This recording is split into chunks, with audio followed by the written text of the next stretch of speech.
only think would be damaging later in life, like finding a husband, or if you have children in the future, like the embarrassment they would deal with and stuff? Well, you're making the assumption that I think it'd be an embarrassment for your children. I think right now we're in such a degenerate digital age. Like, you hear stories of kids, female classmates being taunted by their male classmates with deep fake porn that they're making them at home.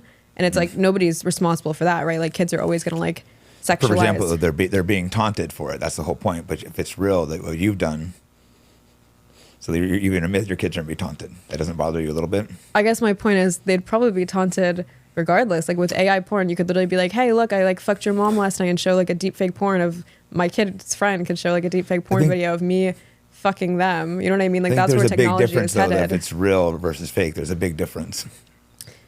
I guess I'm saying, if you're using the standard of whether something's wrong to do because my child will be taunted for it, I guess my point is they're going to be taunted regardless. And I don't think we should use children's bullying as a moral litmus, because kids will bully each other for being, like, I was bullied because I went to a mostly white school. Not bullied, but like people made fun of me for the fact that my parents were lower class, and I went to an old money school. My parents were minimum wage workers and cashiers. I don't think there's anything wrong with my parents being cashiers, and I wouldn't ever want them to internalize that and think my job is humiliating or inherently immoral just because my daughter at her school with these rich kids is getting made fun of for it. So why do we specifically apply that to OnlyFans?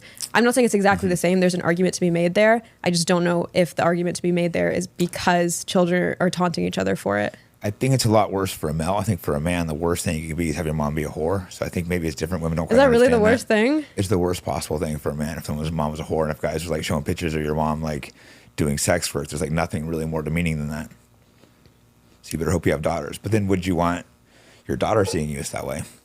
So first of all, when you look at like what kids are being bullied for, usually it's things like the way they look. So for instance, if they're not like attractive or they just like look funny, and there's a lot of racial bullying. So I guess by that logic, it's like, okay, if you're a person of color, should you not put your kid in a school, like, again, kind of like similar to my instance? Is it really? Because I went to schools that had more white people. So there wasn't really any racial bullying that I saw when I was in high school. Maybe things changed, but that must be a statistic that's different than the statistic I saw, which shows that like a great chunk of bullying that does take place is racially motivated. So I guess my point is, should a parent of a child who is obviously of color not enroll their child in a predominantly white school to stave off bullying, and instead seek out a school of kids with a similar background to avoid that? And you would probably say no. So I'm saying, okay, so let's stop pretending that your gripe with OnlyFans has anything to do with children being bullied, and just— it's one of my many gripes.